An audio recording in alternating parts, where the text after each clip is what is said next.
हमार करे जा हमार धन बड़की मम्मी बेटा बड़की मम्मी का आ ले ले ले ले काय महादेव जी आज हमरो के एगो दे देले रहतिन तो सब कोई ना नहत होई तो डर लागेला कि बुढ़िया कब मार दी कब गरिया दी कोनो ठीक नहीं के कहाँ जी बेटा हम ना मम्मी आई हम मम्मी ना आई सोना एने देखा एने केने जीबा केने बोला बोला देने इतना शौक बटे त काहे ने खुए तू कले काहे ने को पैदा कले तो हां हर जाई कहीं की ला शरम तोर कहले नहीं खे हमर सोना नियर नाती देखबी देखरे पर झिन गया है मुका में देखत नहीं एक मुका के बाड़ू जल्लू कि नहीं कौन करता तो नहीं कहले बाड़ू की का कधेली रे के रो बताते का कधेली रे हम कहां कुछ कोई नहीं जी मम्मी जी खेलत रहला हमरा के अगर चुप ना करे ना तो आओ तो मंगे पका बार-बार नोच खोलता नहीं जल्लू कि नहीं बाजी चाची बझिए का तो ला शरम नहीं करे केंगा छू देती है दूसरा का बेटा बेटी हैं चुप रहो चुप अरे हमर सोना रे अरे जे तो ने रोबता ना रुक रुक देखे आवत नहीं रुकी तो कहां बड़ी रे धर करके का कहली रे का कहली हो का कहली रे करे काहे ले कहत ना रोबता रे तू तो सोचा तारी कि हम नहीं बना दई तो दूसर के नहीं तू करे दई नहीं मम्मी धर का झोटा धर का मुर्गे लड़ा दे धरती हम रखी खुना फेंक के मरिए जाइबो हर जाई कहीं की औ कहते नहीं खे पैदा करे के कलो ला शरम तो हले ने के चर्बी आइल जातरी खा खा के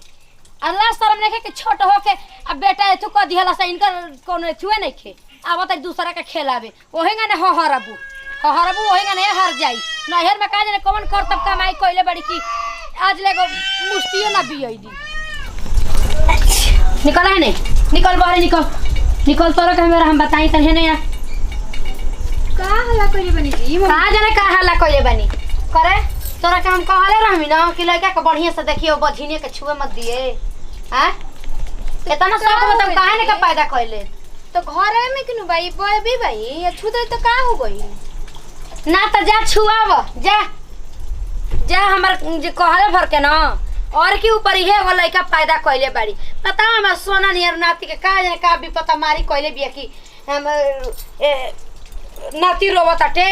हैं मुंह लगले हर जइया के कहे कि लड़का के बढ़िया से देखिए बझिनिया के छुए मत दिए हाजी जब रौरे बाजिन कहल हम त गांव टोला के लोग ना कहि जी होई नु त का करी ओकर हम एथु लेके बैठल बानी ठिका लेके बैठल बानी गांव नगर कहि ना जे जैसन रहल ओसन कहबे ना करेला गांव नगर के अब दोहरा के कही अच्छा ये बताई कि कुल चीज अपना हाथ के बा जब भगवान दियन तबे नु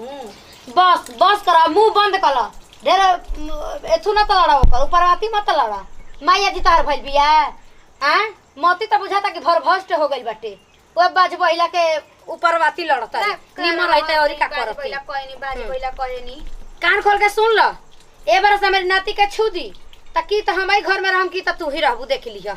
ना तो उनकर के हमेशा खाती हटा त माली छुए नु दिहन के गरे छू दिहन हो छुएबू तब न छू दिहन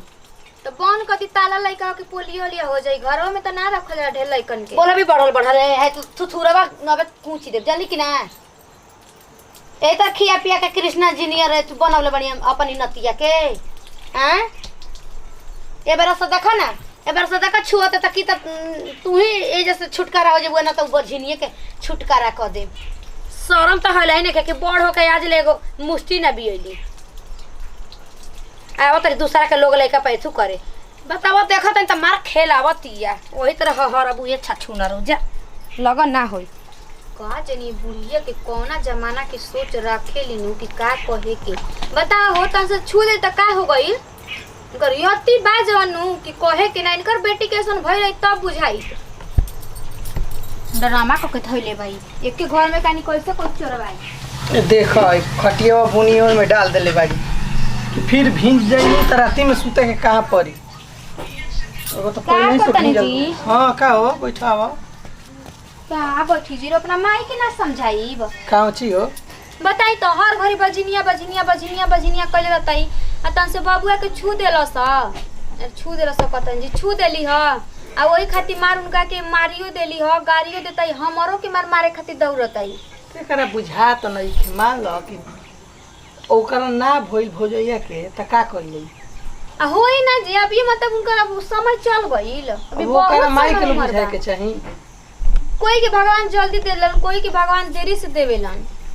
तो ई घर करा घर के लौरी मारे इहे- चुकल रहता है। इहे कौआ हकनी कहती है त गांव घर कहीं न कह। हां कहबे न करी गांव घर जब अपने परिवार निमन ना रही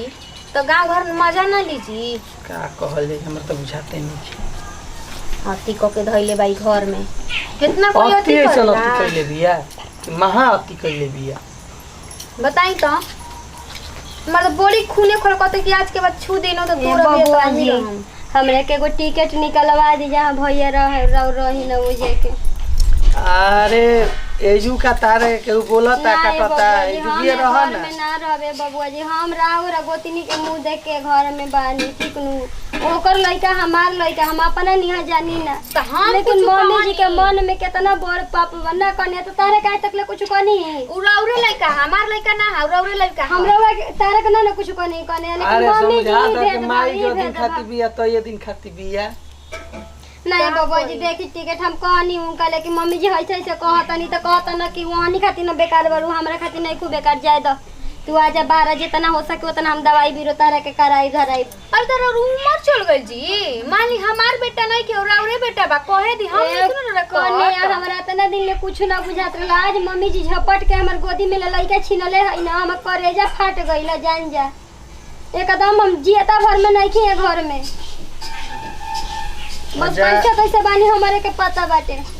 जाए दो ये कुल बात के टेंशन आले नहीं छोटा छोटा बात हो गई। हे बाबा जी छोटा छोटा बात बाटे हमरा के मुंहली के मार मरले बड़ी आज हमरा दिन कोई कुछ कहत नहीं कि आदमी का पूछे हम कही? काहे खातिर मरले बड़ी तो लइका खातिर मरले बड़ी लइका खिलावे खातिर। अरे उ लइका हम करे जाटे हो एगो होला कि देख के जरा तड़ी नइखे भइल त दूसरों के देख के जरा तड़ी ई त बाड़ी बेचारी के दूसरा के देख के अपन छाती आए बच्चा बुरा हम तो भुला गई हम भुला गए नहीं कि हमरा पर दुखो विपत बाटे हम एकदम भुला गए हम कनी हमर गोतिनी के लइकी हमार लइका जान जाई लेकिन बूढ़ी के मन में इतना बड़ पाप बा हम ना जानत रही हमरा के अब जाए दिन वो का जाए मुझको हम लोग के नहीं किन कुछ कह ना कने जाए त जाता नहीं अब साल 2 साल में आ जाए कहनी तो चल जो लिया जो ही ना पूछा तोरा पूरा बबुला जी हमरा के टिकट करा तू जो ना ना हो कने रहे तो बबुला घर चली चली हमरा के पकड़ के लिया चलम चली हमरा घर में। हाँ, तब का कहल जाओ बुढ़िया ऐसन हो गुल बिया ई त नाथ के रख देले बिया। खाली तनी सा मगरमच्छ के आंसू का गिरा देतिया ओतने में उ भूला जातिया हैं ई बझिनिया की कहाला में सबे के हो गइल बा। अब एकर हमरा बुझाता कि हार पास के घर से निकाल ही के पड़ी हैं एकदम से हमर घर बुझाता कि नाश हो जाई तनिको एकदम बुझाता नहीं कि का बुढ़िया कहत का। अच्छा ई बताओ अरे कह तोर मेहरी का ओकरा से लागो रहती हमेशा रे। अच्छा ई मैं बताओ कि का उ माने उ आदमी ना हिया उ जानवर हिया कि तोरा के काटतिया।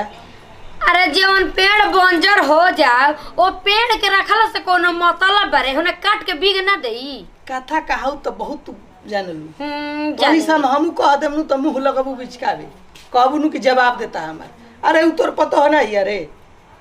ना रे बाजिन हमर पतो हियो। अच्छा ई बाज पहले बता हमारे घर में ना रही ये एगो गोड़ अगर माने टूट गइल तो दूसर को गोड़वा के काट के बिक दिया जाई। तब ओकरा से बढ़िया नहीं रहला में ठीक बाटे ना एगो रहे कि चलो एगो हो जाए कि आही के आहिए बाटे। अरे बहुत कथा नहीं जाना ताड़ू। अच्छा ये बताओ कि तोरा का लागल बे गांव घर सहारे सुस्ता वाला मोती मार देले बे खिया देले बे चिता बदली जान लो मार लगे सटा रहत र निमर रहित आ पैदा कइले रहित लोग लइका त औरी धरती पर जिए ना माने ई बस के बात बा नहीं के त जाए तो हाँ? त हमरा के समझावा मत उठा हमर लग से जा हट। सुन ले एगो बात समारे के बात समझ जो ना त हमनी के समारे कोइनु त जन कही हमरा से को बतिए कहत सेन ना होतनी छर देवाल फना तनी सुरता वाला अब तोरा कहे हमरा के संभारे अब तोरा बझिनिया के नेखो कहत कुछ उ हां एकर ना एकर लोलवा कुछ देतनी ई चढ़ा बढ़ा के रखले बिया एक त बाजी ना ऊपर में घर बिगाड़त गया। रुक तोरा के बझिनिया हम बताबो तनी उपाय तोर करही के पड़ी बुझा। हां हेलो अन्ना जी गोतिनिया कुछ नहीं के बोलत जौन बोलत तली बुढ़िए बोलत तारी हम काहे कहते झूठ सच के दूसरा कोई के रोवा दागी ना उ बेचारी में कोनो गलती नहीं है जी उ त हमर गोतिनी एकदम आदमी कहे ना सीता उर्मिला है ना वो सही बिया हमर से बेसी तो उ रोवतिया कि बुढ़िया कौन कौन हमर गलती करत तारी। ठीक बा ठीक बा रखतन ओए हम न के हमरा जी दीदी जी देखी भैया जी नहीं कर मानत तू भैया जी कहतनी ना कि छोटकी कुछ नहीं के ना कहत रहला वो हम कनी ना उ नहीं के कहतम काहे के झूठ सच के तारो आदागी हो कने हां आज तक ले तू हमरा के सिकियो उठा के नहीं कुछ कहले तो हम का कही देखी हम गोड़ पर गिरा तनी रौरा मत जाई दीदी जे चल जाइम तो बताई का इज्जत रह जाई का कोई कही के बताई कोती ज्यादा कने तहारा के कोई कुछ ना कही ठीक नु जवन कही उ बुढ़ंठी के कही हम बढ़िया दिले हम बतिया ले तनी उ तसल्ली से रहन गोड़ पसार के रहस ठीक नु कने तू बढ़िया अपन बनैया बबुआ रोई ना जी रौरा खाती बता बताई कर ज्यादा बबुआ के दे दिया हुए दिन रात खेलावत रहिए चुमा चाटी करत रहिए ना बानी में का करिए इहे न करिए ज्यादा तू अपन बनैया खैया टाइम से आ ढेर उनका मुंहे मत लगे कने ठीक नु हम मुंहे लाग के अथु हो गईनी ना कने जाए के बाटे सांझी के हमरा ढेर खुश हो ये तो तनी से लिट्टी छान दिया चनवा भेज दिया बबुआ जी ले जाके गड़िया धरा दिया चल जाई हां ये दादा बताई तो दीदी नीक लागत न ये कोली बुढ़िया कने करवा दे तीन हर का हो दीदी अगर चल जाए तो आज के बाद हम बुढ़िया के लइका अपन ना छुए दे हमरा बस बता दे तनी हम तीन हर का हो गइल कने एक बार बर्दाश्त कनी दो बार बर्दाश्त कनी आज हम भगवान दिन भी गले बना तबे ना अभी समय नहीं के गइलो कने देखे ना एगो भगवान एगो बूढ़ रहे हमर हाथ देखले रहे त कहले रहे देर होई अनहेर ना होई दीदी जी हम भाड़ा भोखले बनी और हो जाई नु तो हम भूख हम जान जाई देखिए कने उ बुढ़िया के देखिए बताई हमार वो मार बड़के एन कहे तब बताओ तनी शिव गुरु करत कि निके निके जैसे जातनी हम और शिव से चर्चा लेके करवाइम जी हम शिव चर्चा कराइम और गोद भर जाई तो जन लेके ओहर से आई तब बुढ़िया के बताओ तनी इनका बाजिन कहत इनकर बहुत हुआ हो गइल बा अभी काहे कने अभी 3 बरिस हमारा आइला भइला 1 बरिस तारा आइला भइल भगवान इहो देख जा रहू जाय द शिव गुरु कहना कि तारा आचर भर गेल हम बहुत खुश रही हम अपन दिन भुला गई रही जान जा लेकिन ई का आइल बाजी का बुढ़िया याद दियावा के एकदम हमरे के रोआते अंदर तन की कुहू कतनी खाना ना खाई रहती चली खाई चली खाली पहले खाना रुको खाने मोबाइल वाले ले लिए नमस्कार प्रणाम हम निकिरण सिंह हमनी के अपन टीम बा गांव देहात में कैसे का होखेला अगर 2 साल 3 साल लेट हो जाता तो साथ एकदम और जा तरी जा काव कर लाते खेला ऐसे ना करे के चाहिए कोई के जिंदगी घटे और एक फैसला भगवान लेवे ना इंसान के ना लेवे के चाहिए वीडियो अच्छा लगे तो दिल से लाइक कर शेयर कर कमेंट कर यही सब के साथ दी विदाई अगले वीडियो में फिर से मिल जाएगा